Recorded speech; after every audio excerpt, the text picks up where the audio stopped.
Welcome to Sunshine Cathedral's Queer God Squad. It's Monday, December 9th, 2024. I am Bishop Darrell Watkins, the senior minister here at Sunshine Cathedral. With me today is Sunshine Cathedral's executive minister, he's also my husband, Bishop Robert Griffin, Sunshine Cathedral's Minister of Connections, the Reverend Dr. Ann Atwell, and Reverend Kevin Tisdall, the Sunshine Cathedral Minister of Education. Visit sunshinecathedral.org to learn more about our progressive faith community and how you can be a part of it, no matter where you live in the world. And if you live in South Florida, be sure to check out the Sunshine Cathedral Center for the Performing Arts, offering entertainment for the LGBTQ+ community to benefit the LGBTQ+ community. If you enjoyed the Queer God Squad, please share this or other episodes with your friends, family, and social media communities. At Sunshine Cathedral, we want you to know that you are God's miracle, not God's mistake. This is the Sunshine Cathedral Perspective. Controversy brews over Oklahoma's Department of Religious Freedom and Patriotism. The new Department of Religious Freedom and Patriotism has an introductory video that is meant to be shown to all students and sent to all parents. In the video, Ryan Walters, the state superintendent for public instruction, says religious liberty has been attacked and patriotism mocked by, quote, woke teachers unions, end quote. Then praise for the leaders of the United States after saying students do not have to join in the prayer. Walter prays, quote, "In particular, I pray for President Donald Trump and his team as they continue to bring about change in the country," end quote. In announcing the new department last month, Walters said it would, quote, "oversee the investigation of abuses to individual religious freedom or displays of patriotism," end quote. Two of the state's largest districts, Edmond in suburban Oklahoma City and Bixby in suburban Tulsa, said they did not plan to show the video. The state attorney general released a statement denying that Walters has the authority to require viewing of the video. A few months ago, Walters mandated Bible instruction in grades 5 through 12.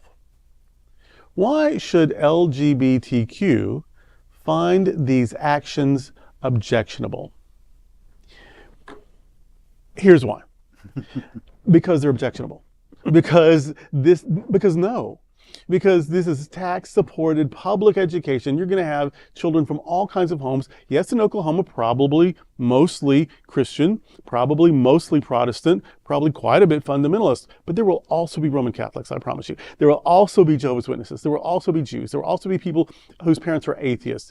There may be Hindus and Sikhs. And the world is increasingly smaller and smaller, and people wind up everywhere. So, maybe you never knew a Baha'i person before, but suddenly they're your substitute teacher or your next door neighbor or your boss. And so this is it's just an insult to people who aren't not just Christian, but a very particular version. Christianity is very diverse. Yeah. And there are literally thousands of denominations and sects and interpretations. There's not even just one Bible. In Christianity, of course there's not just one Bible in the world, but there's not just one Bible in Christianity. There is the Roman Catholic Bible, whose Old Testament is based on the Septuagint, which is what the early church used. Then there is the Protestant Bible, that their Old Testament, instead of coming from the Greek Septuagint, all of the books were written in Hebrew or Aramaic, whereas in the Septuagint, some of them were originally written in Greek. Those are the ones that got tossed out later on for the Protestants. So now you've got the Catholic and the Protestant. But then there's the Eastern Orthodox Bible that has another book or two in the Old Testament and another chapter in the Psalms. But then you've got the Ethiopian Orthodox Bible, which is just, I can't remember what's all in that. I mean, it's significantly includes a significant number more of things, ancient, but just unique to the Ethiopian Orthodox Bible. So when you're insisting on Bible curriculum, grades 5 through 12, are you talking about the Ethiopian Bible? And if not, why not? Well, which Bible gets privileged, and why that? And this prayer, I don't want the superintendent of instruction leading me in a prayer about school. And I don't want a prayer about school to have anything to do with the incoming administration, regardless of the party. I mean, a God Bless America never goes amiss, but beyond that, it's just too specific to a particular agenda, to a particular mindset, to a particular party, to a particular. And the reason that is triggering for a lot of people is because the religious and political ideologies being represented are the very ones that are against choice, that are against LGBTQ plus people, that are against trying to heal the environment, that is against living wages, that's against universal health care, that what you're saying, by supporting these visions, which you get to have personally, but you're now telling gay kids, you don't matter. And if you matter, it's because you're obscene and we've got to cover you up. Or you're telling little girls, you're going to get married one day and whatever hubby says goes. He's the boss. I hope you know that. And so on. So that's why it's objectionable, because you are promoting a worldview that is harmful to some people. And in any case, a lot of people don't hold for themselves unless you start teaching it. And that is the very definition of indoctrination. Mm-hmm. When I go, if someone takes me to, if my Mormon mom takes me to Mormon church, yes, of course that's indoctrination, but it's voluntary.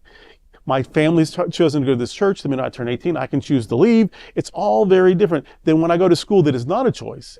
Public education is mandated, and I go there and now I'm hearing some dude say a prayer from his Christian tradition.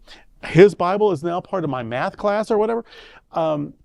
Probably history or something, but still. You never know. And plus you never know. No one did Bill of Art. They didn't measure. Right. Yeah. So, yeah, that's why I think LGBTQ should be concerned, because the very premise is coming from the people who've let us know since day one they're really not on our side. Right. What got me in his comment initially was Walter said it would oversee the investigation of abuse of individual religious freedom or displays of patriotism. The patriotism is what's got me. It's like, really, you're going to investigate if someone's really not being a patriot? Mm-hmm. And what does that mean in America? Yeah. Mm-hmm. Right. What does it mean? Well, all of the things you said around religious freedom. We have become. They're trying to control something that we have become more than, which we were set up to become more than what they're trying to control. Mm-hmm.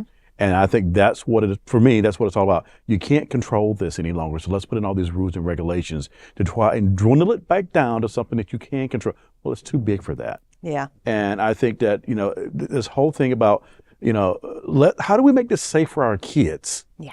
How do we make this safe for our kids? How do we make this a place for learning where they want to learn? How do we make this a place about being safe for kids to come to school, safe for teachers to teach?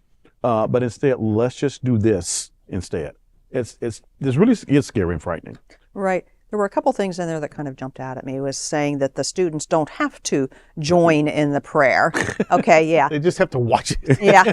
And does peer pressure ring a bell here? Yeah. I mean, kids are going to be pushed into that, whether they want to or not. Mm-hmm. And everything that Bishop Durrell said, everything that Bishop Roberts said, the Bible can be used as a weapon. Mm-hmm. It has no place in school. It has been used as a weapon. Mm-hmm. And if you're an LGBTQ young person between the age grades 5 through 12, when we're all kind of starting to figure out who we are and what is happening in our lives, and then you hear this from the Bible, it is weaponized.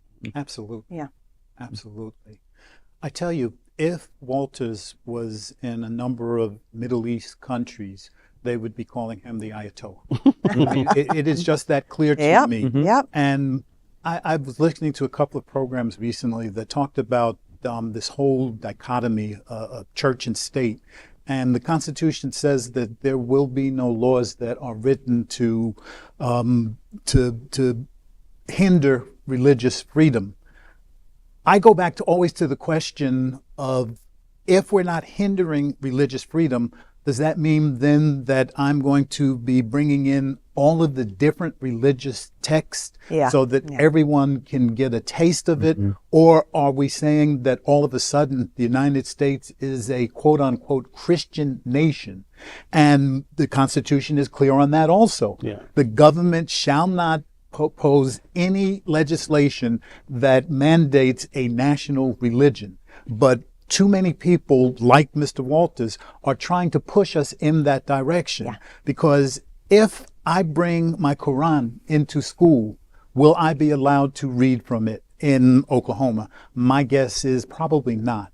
So we need to be clear about what's going on, and we as Sunshine Cathedral here in South Florida have to be clear about who we are as a church. And when we say that we welcome every single person who comes to our church, whatever their beliefs or doubts may be, we mean exactly what we say. And what I've learned over the years, especially working with Bishop Durrell for all of these decades, is that once a person hears a message of true religious freedom, we had a woman in our church in Jersey who said that now that I know, I can never go back.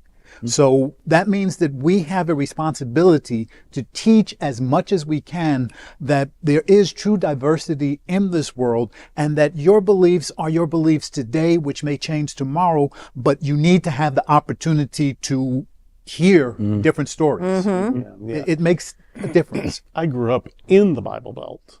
But I learned about religions in public school in 4th grade social studies. Mrs. Dodd, and I promise you, Mrs. Dodd went to church, but she was teaching social studies, and that includes geography, that includes history, that includes political science. It was, until you get older, it's all in one.